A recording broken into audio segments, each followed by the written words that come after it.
¿Qué tal? Un saludo a todos. En esta ocasión voy a tratar un tema que también, como les digo, venía pensando. Son temas que ha enseñado la Organización de los Testigos de Jehová y no tienen una base bíblica.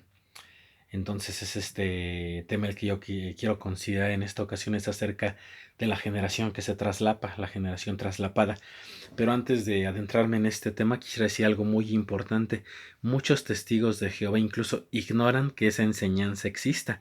Incluso yo he hablado con algunos ex ancianos y se sorprenden o no saben qué decir, se quedan callados.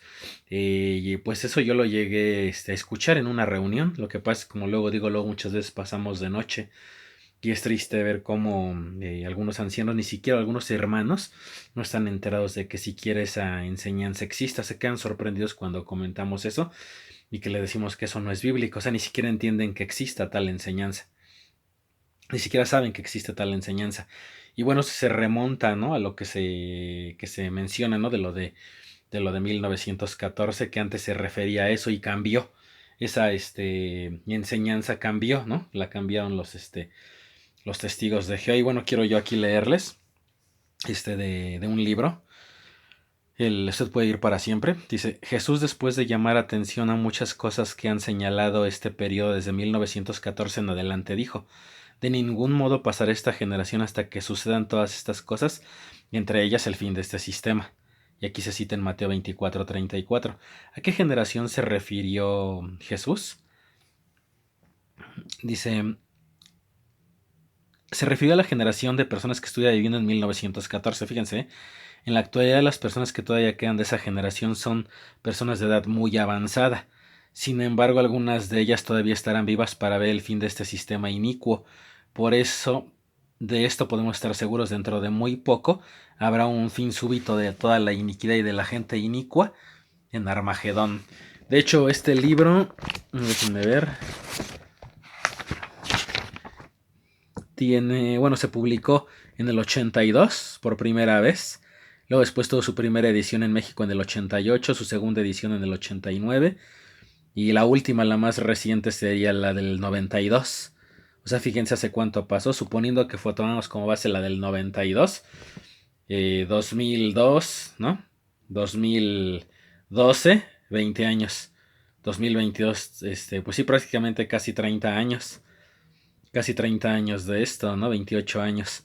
Entonces imagínense, no hace cuánto fue esto. Yo este libro, bueno, los que han seguido mi historia, mis experiencias a lo largo de este año, que he venido platicando, yo pasé por un periodo de depresión muy fuerte cuando era adolescente, cuando yo tenía 17 años, y como yo les expliqué, ya tenía algo de contacto con los testigos de Jehová, aunque no me había centrado del todo, sino hasta los 20 años de edad.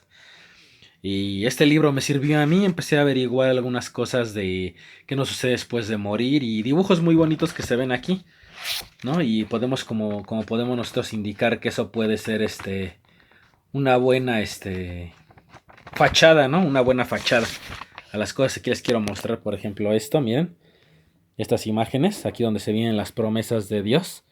Y nadie va a imaginar, ¿verdad? Aquí están estas imágenes y nadie precisamente va a imaginar eso, que poco a poco nos fuimos metiendo, ¿no? A la boca del lobo. Aquí se ven las imágenes muy claras, como pueden ver esta, ¿no?, que está aquí. Esta imagen que está aquí, que dice acerca de la paz. Toda la humanidad en paz. Aquí está que dice aquí: no habrá más guerra. Acá que dice, casas excelentes y trabajo gozoso para todos. Y esta última de aquí, que dice: el delito, la violencia y la iniquidad se han ido. Promesas muy buenas, muy alentadoras, todo excelente, ¿no? En este aspecto pudiéramos decir nosotros. Y nunca nos imaginamos. Yo de hecho eso me consoló, me sentía contento en ese tiempo, como que abrigué una esperanza. Pero jamás me imaginé, ¿no?, todo esto que viniera incluso en estos libros, que más adelante vamos a hablar más.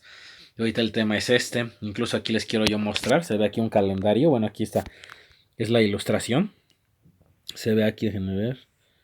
Ajá. Aquí que dice: Armagedón, algunos de la generación que vivía en 1914 verán el fin del sistema de cosas y sobrevivirán. Y aquí, se ve bien un calendario 1914 y supuestamente, ¿no?, cómo se ha ido, cómo se ha visto, la persona, ¿no?, se va haciendo grande. Ajá, y es lo que vemos ahorita. Ahorita estas personas, vamos a suponer que si vivieran, ¿qué edad tendrían? Imagínense, ¿no? O sea, decían que para que un niño atestiguara lo que pasó en ese tiempo tendría que tener unos 5 o 6 años, que ya se acuerde un poco de las cosas. Tras 106 años, ese niño ya tendría entre 111, ese señor más bien ahora, 111 y 112 años, ¿no? Lo cual es prácticamente imposible aunado, ¿no? De la falsedad de la enseñanza, porque sabemos bien, como dice ahí muy bien el texto, ¿no? Incluso 2 versículos después, que aquí ahorita me gustaría leerlo, también lo quiero leer aquí de la católica, a ver cómo dice aquí. Mateo 24, 24, el clecito es 24, 36, ajá, que dice, más el día y la hora nadie sabe, ni aun los ángeles del cielo, sino solo el Padre, siempre se supuso, ¿no? Yo cuando leí este libro, bueno, o sea, yo lo había tenido de niño, porque como les platiqué, mis padres llegaron a estudiar con una precursora, lo platiqué en mi primero o mi segundo video, y yo ya sabía de la existencia de este libro, ¿no? Según yo a los 4 años lo quería leer, ¿no? Lo ojeaba, pero ya de adolescente pues sí ya me involucré más en la lectura del libro, y me dio, como les digo, cierto consuelo, sin saber, ¿no? Todo lo demás que conlleva, pero por ejemplo aquí Mateo 24:36 que dice, más el día y la hora nadie lo sabe, ni aun los ángeles del cielo, sino solo mi Padre. Y se han atrevido, ¿no? a augurar las fechas, que más adelante hablaremos de ese tema. Pero aquí la clave es el 34, ¿no? Mateo 24:34, que dice, lo que os aseguro es que no se acabará esta generación hasta que no se cumpla todo esto. O sea, esa es una realidad, ¿no? Lo que podemos nosotros estar analizando. Y para entender esto también tenemos que definir qué es una generación. Una generación que es un ejemplo para entenderlo. Son personas, ¿no? Si de la misma edad, como por ejemplo mis abuelos o mis tatarabuelos, ¿no? Con sus primos son una generación, mis bisabuelos con sus primos y sus hermanos son una generación, mis abuelos igualmente con sus hermanos y primos, mis padres con mis tíos, ¿no? Son una misma generación. En este caso, mis primos, mis hermanos y yo somos otra generación. Es lo que podríamos llamar, ¿no? Como un periodo, ¿no? Gente de la misma edad. Pero también hay veces que decimos, vamos a suponer en la escuela, generación 1900, generación 2014-2020, ¿no? 6 años de primaria. Es una generación porque se comprendió en ese periodo. Entonces aquí cuando se refiere a la generación, ¿no? Como acabo de leer el texto, precisamente ahí en Mateo 24, Mateo 24, ajá, 24:34, ¿no? Que dice, en verdad les digo que en ningún modo pasará esta generación hasta que sucedan todas estas cosas. ¿A qué generación se refería? Si hubiera sido una generación de ese tiempo, que solo se les dijera a gente de ese tiempo, mueren.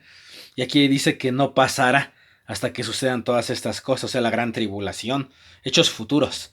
Entonces, ¿a qué puede referirse? Con temor, obviamente, equivocarme, y como siempre les he dicho, es mi punto de vista, tras el análisis que yo he hecho, ¿no? De comparar lo que es una generación. Yo siento que esa generación se refiere precisamente a las personas que van a gobernar con Cristo, porque eso se los decía a los apóstoles. Muchos dirán que no, ¿verdad? No es que yo apoye las ideas de los testigos de Jehová, porque ahorita vamos a ver que esto de la generación traslapada no es bíblico. Pero por ejemplo aquí en Revelación que ya lo hemos leído 7, ya ven que dice, ¿no? Dice al ángel, ¿no? Y vi a otro ángel que descendía del nacimiento del sol teniendo un sello del Dios vivo y clamó con voz fuerte a los 4 ángeles, a quien estaba concedido hacer daño a la tierra y al mar, y dijo, no hagan daño a la tierra ni al mar ni a los árboles hasta después que hayamos sellado en la frente a los esclavos de nuestro Dios.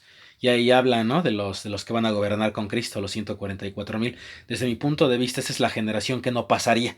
Todos ellos desde el tiempo de los apóstoles hasta nuestros días, y aunque pasen 2 años, 10 años, el tiempo, ¿no? Que conlleve, ¿no? Que en el que llegue la gran tribulación, va a haber personas de esa misma generación, de ese mismo proyecto, de ese mismo objetivo, que tienen de gobernar con Cristo Jesús como primicias elegidas de entre la humanidad. Para mí esa sería esa generación, porque digo, no puede ser una generación de aquel tiempo, porque esas generaciones murieron con los años. Tiene que ser alguien que va en la misma, o sea, aunque son de diferente tiempo, ocupaciones, antecedentes históricos, etcétera, van con un mismo fin. Son de ese mismo grupo. A eso me refiero con generación, aquí como un grupo. Porque los testigos dicen que la generación que se traslapa. Incluso, o sea, se explicó, ¿no? Se explicó, incluso hay un video, ¿no? En YouTube y todo eso se explica donde un miembro del cuerpo gobernante se hace una línea cronológica y empieza a explicar en apariencia, ¿no? Él le da lógica a los argumentos que plantea y todo, pero no puede haber, si se fijan aquí en el texto que leímos, que lo podemos volver a leer otra vez, aquí, dice, lo que os aseguro es que no se acabará esta generación. Para que una generación se traslape debe de haber otra, y traslapar significa simplemente cubrir algo parcialmente. O sea, no sé a qué exactamente se refieren, como que se cruzan, ellos se refieren a que se cruzan las generaciones y ponen un ejemplo de un hermano que parece que murió en el 92 o en el 93, ya grande, y hacen el ejemplo, ¿no? Y eso, en eso tienen razón cuando dicen que ser contemporáneo de alguien no es necesariamente ser de la misma edad. Ser contemporáneo con alguien quiere decir que vamos a suponer que un señor ya muy mayor, como de 90 años, está vivo ahorita. Ajá. Y vamos a suponer que una mujer va a dar a luz y el bebé nace hoy o nace mañana. Y aunque ese señor muera dentro de una semana, fueron contemporáneos porque estuvieron vivos al mismo tiempo. Así se ha tenido una persona de 100 años que fallezca de 100 años, pero que todavía alcanzó a estar vivos los dos, su tataranieto y él, aunque hubieran sido unos días, una semana, poco tiempo, se dice que son contemporáneos, porque vivieron en un mismo tiempo, no es que sean de la misma edad, pero lo de las generaciones ya es diferente, ¿no? Ahí ya se pasarían varias generaciones, ¿no? Saltaría la del bisabuelo, abuelo, papá, hijo, ¿no? Ya pasarían 4 generaciones, eso sería. Pero en este aspecto la palabra generación desde mi punto de vista está dada como un grupo, ese mismo grupo de personas que van a gobernar con Cristo, porque Cristo le hablaba en ese tiempo a los apóstoles, ¿no? Ahí lo dice al principio, decía que esta generación no iba, no, de ningún modo pasar esta generación hasta que sucedan todas estas cosas, es que no importa el tiempo, si la gran tribulación va a venir en el 2025, en el 2028, en el 2030, en el 2032, va a haber personas todavía con esperanza de gobernar con Cristo. Aquí, hasta que al final, ¿no? Como dicen, cuando llega Él, se puede decir que así Él los recoge, ajá. Él los recoge para que estén con Él. Bueno, más adelante vamos a ver lo del tema de dónde va a ser el reino de Dios, pero ese ya es de otro tema, ¿no? No quiero mezclar las cosas. Pero es totalmente antibíblica, no es bíblica la enseñanza de la generación que se traslapa, porque la Biblia solo habla de una generación y para que se traslapen deben de haber dos, al menos 2 generaciones, para que hagan como que se crucen esas generaciones. Nunca Jesucristo habló de que se iban a cruzar ninguna generaciones, habló de esa generación como un mismo grupo que tenían esperanza de gobernar con él, que fuera desde el tiempo de los apóstoles hasta hoy en día y hasta para un futuro. Entonces, para mí esa sería la explicación de la generación que se traslapa, que no es bíblica. Ahora sí que son enseñanzas propias de la organización. Y bueno, les dejo esta reflexión para que ustedes lo analicen y pues también compartan algún comentario o algo que quieran complementar de este tema. Hasta luego.